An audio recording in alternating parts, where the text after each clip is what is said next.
some things are just not worth persuading an audience over. Hello, my name is Shantae. I am a motivational speaker and a professor of public speaking, and I like to teach people things about being a great speaker because it's so important for us to use our voice. This semester, I'm really focusing on making sure my students know how important their unique voice is. And this week we are talking about persuasive speaking. And students often want to do topics and give speeches on things that they're super passionate about. And currently in the country, we are all very passionate about things that often are not worth our time debating. All you have to do is look at any social media platform, this one, Facebook, X, Threads, Instagram, whatever. We are all talking about these topics that our people are not going to be persuaded about for the most part, definitely not on social media. The majority of our speeches that we give are going to be 5, 10, maybe 15 minutes. And in 15 minutes, you are not going to persuade somebody who is pro-life to be pro-choice. And I know that I'm different from most other professors and most other comm professors or speech professors because I say to my students, that's not a topic we're going to touch in class. And people are like, but I'm really passionate about that. I get it. I totally get that you're super passionate about that topic, or gun control, or climate change, or vaccinations. Everything that is happening in this country right now tends to be very polarizing, the big sort of topics, right? There are things that are worth us sharing. There are things that are worth us talking about. And there are some things that are just not worth wasting your breath on. And some of those topics that we know that you are not going to be successful in persuading somebody, those are the topics you should avoid.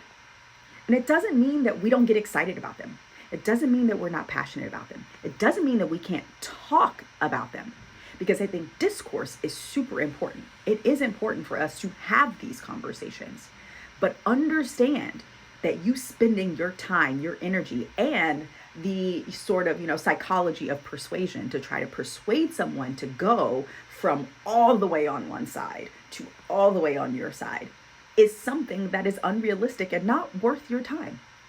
This is completely rooted in research, right?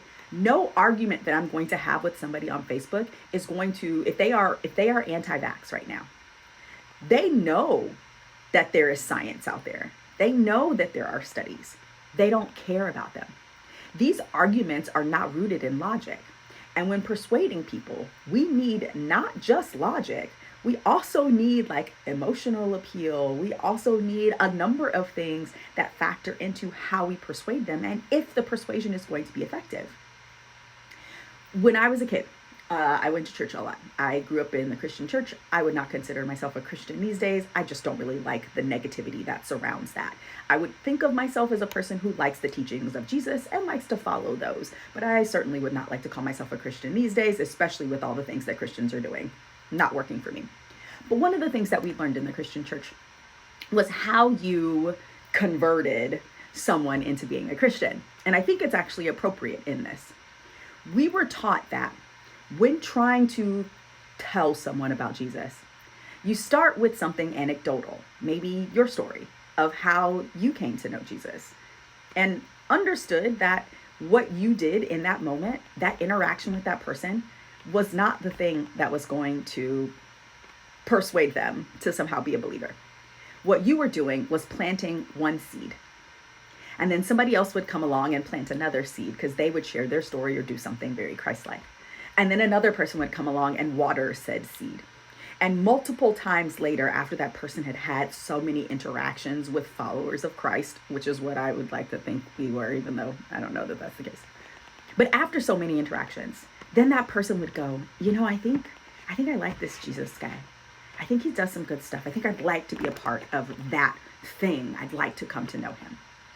And I think that's a really great idea of how persuasion actually works.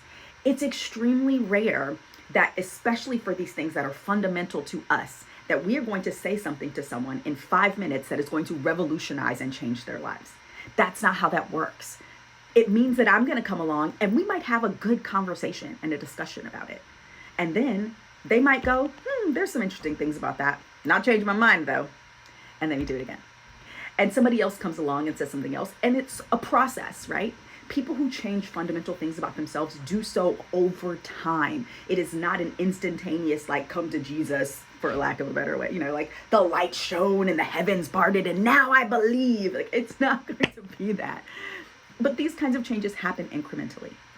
So what I teach students in class is when you're trying to give a persuasive speech, right, understand that the things that we're going to tackle in class should be things that are not as revolutionary. Are we going to have conversations about these big revolutionary topics? Absolutely. Are they important? Yes. Is it important for them to know how to use their voice to do them? Yes.